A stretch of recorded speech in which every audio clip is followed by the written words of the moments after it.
It's typical fishing weather, just not the kind you would expect over the southern atolls of the Maldives. Undaunted, the vessel Fairoadi and its fishing master Ahmed Didi make their way through the rolling waves for their daily catch of tuna.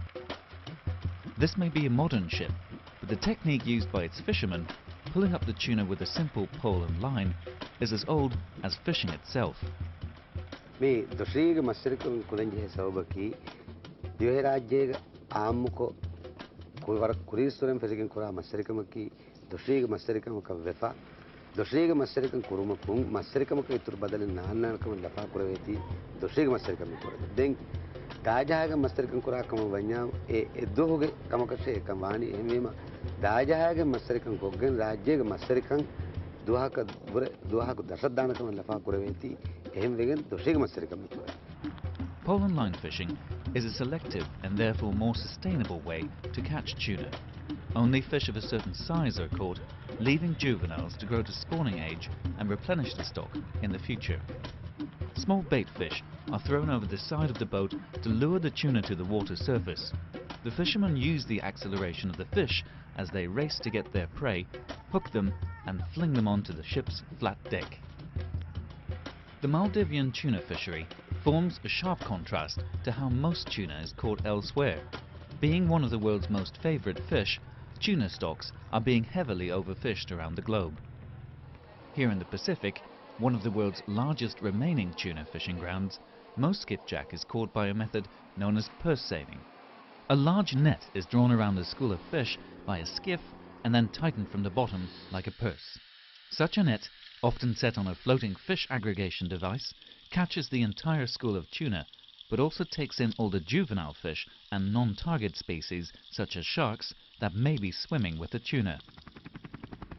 The sheer volume of bycatch lifted from the region by purse seiners makes this fishing method highly unsustainable. Moreover, these industrial vessels, some of them operating illegally, come to fish Pacific waters from half the world away.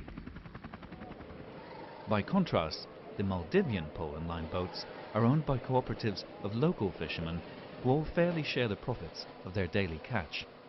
Unlike most Pacific nations, the Maldives are letting its own fleet fish its waters to keep the tuna revenue within the country. Felivaru, in the North Atolls, is home to one of the country's own tuna canneries. It's a modern fish processing plant operating to the strictest regulations of health and safety. Both fishing and fish processing are vital to the Maldives economy and provide crucial local employment.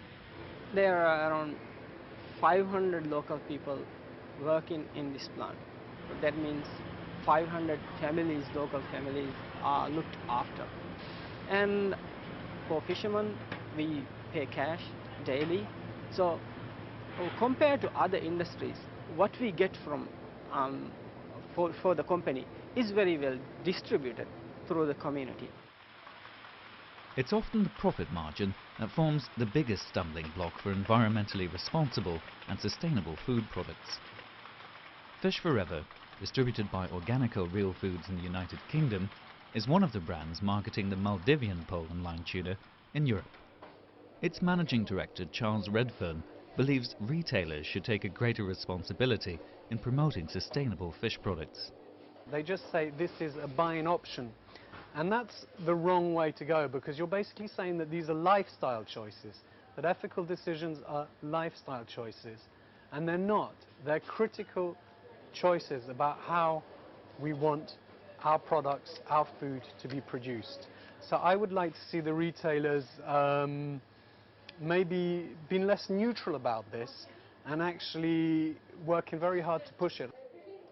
At the moment, cans of pole and line caught tuna harvested by Maldivian fishermen are sold alongside the competition fished industrially by foreign fleets in the Pacific. Being more labour intensive and at higher production costs, the Maldivian tuna is having a hard time competing. We hope that people in other countries will realize that we are doing something for the sustainability, and we hope that one day people will pay more for our fish. But today the reality is we get the same price as purse seine fishing and pole and line fishing. There is no difference. In the end, we will have no choice. If we want to run the factory, if we want to do this, we have to go for what everyone else is doing. Just go for the percent.